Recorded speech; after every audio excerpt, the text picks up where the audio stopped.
Next अगला topic रहने वाला है अपना पार्टनरशिप डीड। ये मोस्ट इम्पोर्टेंट टॉपिक है आपके लिए, मोस्ट इम्पोर्टेंट टॉपिक है। कारण जिस तरह से मैंने 11th में बताया था ट्रेड डिस्काउंट कैश डिस्काउंट, वैसे के वैसे मोस्ट इम्पोर्टेंट टॉपिक है अपना पार्टनरशिप डीड। तो पार्टनरशिप डीड को समझते हैं। अब क्या होता है ये, जब भी कोई काम किया जाता है तो बिना प्लानिंग के कोई काम नहीं किया जाता। पहले उस काम के बारे में सारी बातचीत की जाती है, सोचा जाता है, समझा जाता है, उसके बाद वो काम शुरू किया जाता है। तो यहाँ पर भी इसी तरीके से पार्टनरशिप डीड एक तरह से एक डॉक्यूमेंट होता है जो पार्टनर पहले ओरल एग्रीमेंट करते हैं। पार्टनरशिप शुरू करने से पहले उसको रिटर्न फॉर्म में रजिस्टर्ड कराया जाता है, या रिटर्न फॉर्म में जो लिखा जाता है, लिखकर रजिस्टर्ड कराया जाता है, उसे पार्टनरशिप डीड बोला जाता है। तो यहाँ पर मैं ये बोल सकता हूँ कि पार्टनर या साझेदारों के बीच में जो ओरल एग्रीमेंट होता है, या वो पार्टनरशिप शुरू करने से पहले जितने भी ओरल एग्रीमेंट करते हैं, ऐसे ही ओरल एग्रीमेंट का रिटर्न फॉर्म पार्टनरशिप डीड कहा जाता है, जिसमें कुछ रूल्स लिखे जाते हैं। फॉर एग्जाम्पल के लिए, दो पार्टनर है, जैसे दो पार्टनर है के और आर।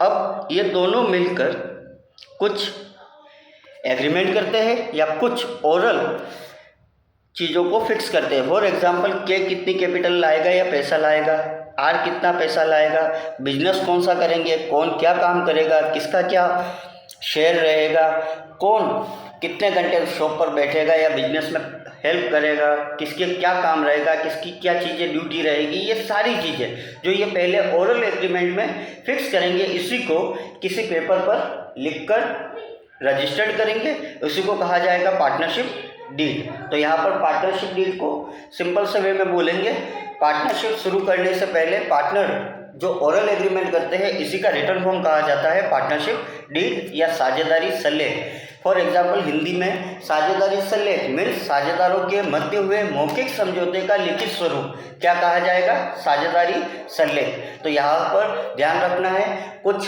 चीज़ें कि साझेदारी सल्लेख में क्या लिखा जाता है। तो साझेदारी सल्लेख में साझेदारों के नाम, पते यानी एड्रेस, उनके नाम, साझेदारों कितनी कैपिटल लाएंगे, किसका क्या काम रहेगा, ये सारी चीज़ें पार्टनरशिप डीड में लिखी जाती है। और क्यों लिखी जाती है, ताकि फ्यूचर में अगर उनके बीच में कुछ डिस्प्यूटेड हो या उनके बीच में कुछ मतभेद हो जाए, तो ऐसे मतभेद को सुलझाने के लिए पार्टनरशिप डीड बहुत इंपॉर्टेंट डॉक्यूमेंट रहने वाला है। तो पार्टनरशिप डीड क्यों बनाते हैं, तो पार्टनरशिप डीड साझेदारी शुरू करने से पहले जो डॉक्यूमेंट बनाते हैं उसे कहेंगे पार्टनरशिप डीड। कभी कभी एग्जाम में पूछ लेते हैं कि क्या पार्टनरशिप डीड ओरल हो सकती है। चलो, ओरल तो हो सकती है, बट वो वैलिड नहीं होती है। तो ये ध्यान रखना है, पार्टनरशिप जितनी रिटर्न होगी उतना बेस्ट रहेगा।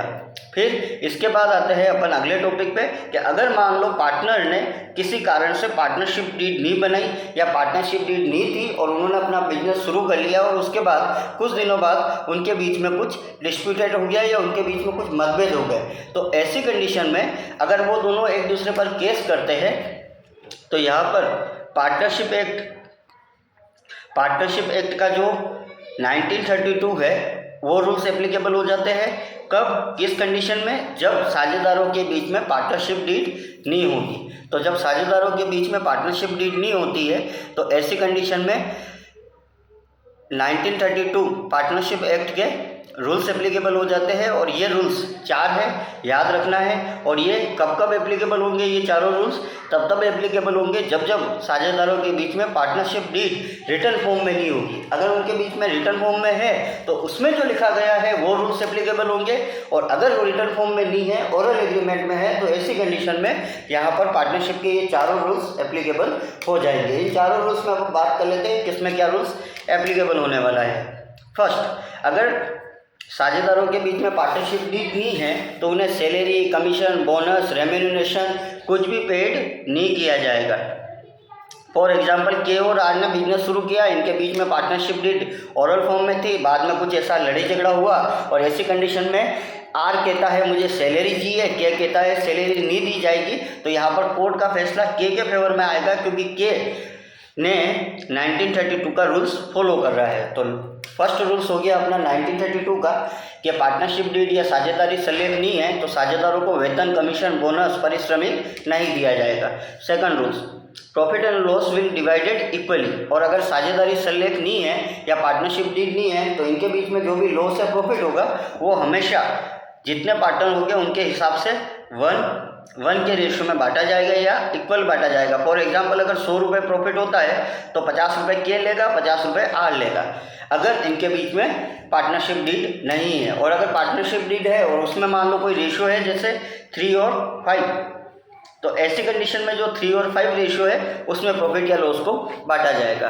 तीसरा अपना रूल्स होता है ना तो इंटरेस्ट ऑन कैपिटल दिया जाएगा और ना इंटरेस्ट ऑन ड्रॉइंग लिया जाएगा, यानी पार्टनर से इंटरेस्ट ऑन ड्रॉइंग चार्ज नहीं किया जाएगा और ना ही पार्टनर को इंटरेस्ट ऑन कैपिटल पे किया जाएगा। ये दोनों ही चीज़ें हो जाएगी कब, जब उनके बीच में साझेदारी संलेख नहीं है।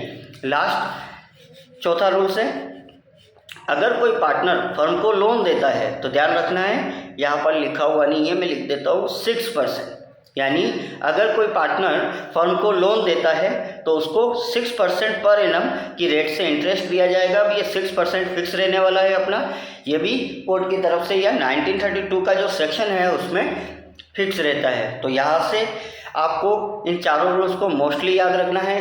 ये रूल्स कब एप्लीकेबल होंगे, जब पार्टनर के बीच में पार्टनरशिप डीड नहीं होगी। तो जब साझेदारों के बीच में साझेदारी संलेख नहीं होती है तो ऐसी कंडीशन में साझेदारी अधिनियम 1932 की धारा 4 के रूल्स एप्लीकेबल हो जाते हैं। और ये रूल्स कितने हैं, तो ये 4 रूल्स है। फर्स्ट, सैलरी, बोनस, कमीशन नहीं दिया जाएगा, प्रॉफिट और लॉस इक्वल बांटा जाएगा, ना तो इंटरेस्ट ऑन कैपिटल दिया जाएगा, ना इंटरेस्ट ऑन ड्रॉइंग चार्ज किया जाएगा, और अगर कोई पार्टनर फर्म को लोन देता है तो उस पर 6% की दर से इंटरेस्ट दिया जाएगा।